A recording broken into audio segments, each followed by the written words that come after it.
نحمده ونصلي ونسلم على رسوله الكريم اما بعد فاعوذ باللہ من الشیطان الرجیم بسم اللہ الرحمن الرحیم۔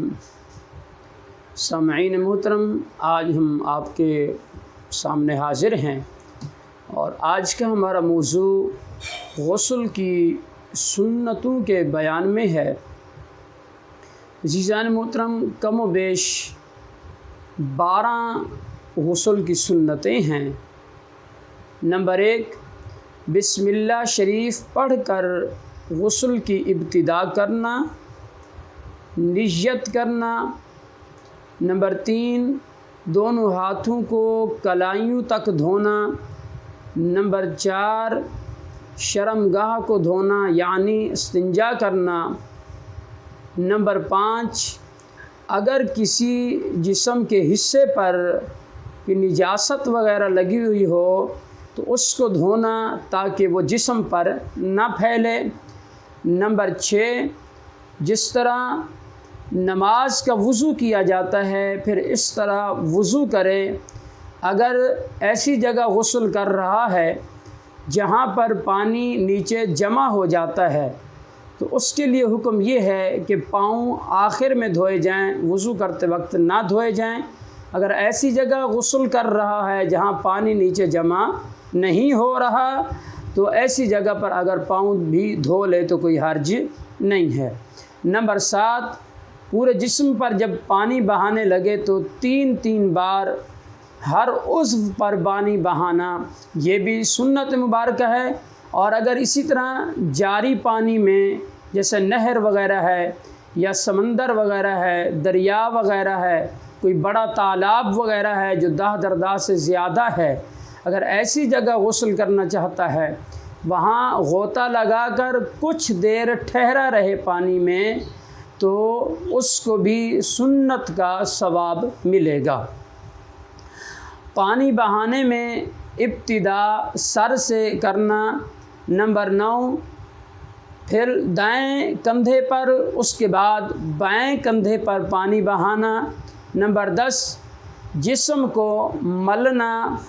نمبر 11، پے در پے غسل کے ارکان کو ادا کرنا یعنی لگاتار، جب ایک ارکان کو ادا کر لیا تو فوراً ہی دوسرے کو، پھر جب دوسرا کر لیا تو فوراً ہی تیسرے کو، اس انداز سے۔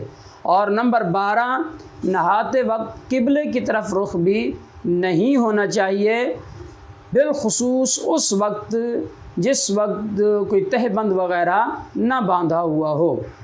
اور نہاتے وقت کسی سے کسی قسم کا کلام وغیرہ نہیں کرنا چاہیے، اس سے میرے آقا علیہ الصلوۃ والسلام نے منع فرمایا ہے کہ غسل کرتے وقت جو ہے کلام وغیرہ نہ کیا جائے۔ عزیزان محترم، 4 کاموں کے لیے غسل کرنا سنت مبارکہ ہے۔ نمبر 1، نماز جمعہ کے لیے غسل کرنا، یہ سنت مبارکہ ہے۔ نبی آخر الزمان صلی اللہ تعالی علیہ وآلہ وسلم جس وقت جمعہ کی تیاری فرماتے اور اسی طرح سرکار نے خود بھی ارشاد فرمایا، سرکار نے فرمایا کہ جس نے جمعہ کے دن وضو کیا اس کے لیے اچھا ہے، اور جس نے غسل کیا تو سرکار نے فرمایا یہ اس کے لیے افضل ہے۔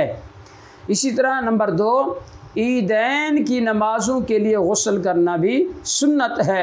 نبی آخر الزمان صلی اللہ تعالی علیہ وآلہ وسلم عید الفطر اور عید الاضحیٰ کے دن غسل فرماتے، اور اسی طرح یوم عرفہ یعنی 9 ذی الحجہ کو بھی آپ علیہ الصلوۃ والسلام غسل فرمایا کرتے تھے۔ نمبر 3، حج یا عمرے کا احرام باندھنے کے لیے غسل کرنا بھی سنت ہے۔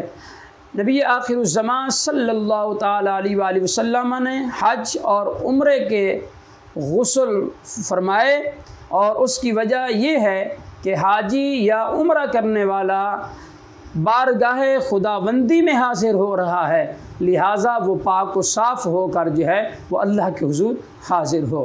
اور نمبر 4، حج کرنے والوں کے لیے میدان عرفات میں زوال کے بعد غسل کرنا یہ بھی سنت مبارکہ ہے، چونکہ میدان عرفات میں زوال کے بعد غسل کرنا جو ہے یہ وقت وقوف کی وجہ سے فضیلت کا حامل ہے، لہٰذا زوال کے بعد غسل کرنا بھی سنت مبارکہ ہے۔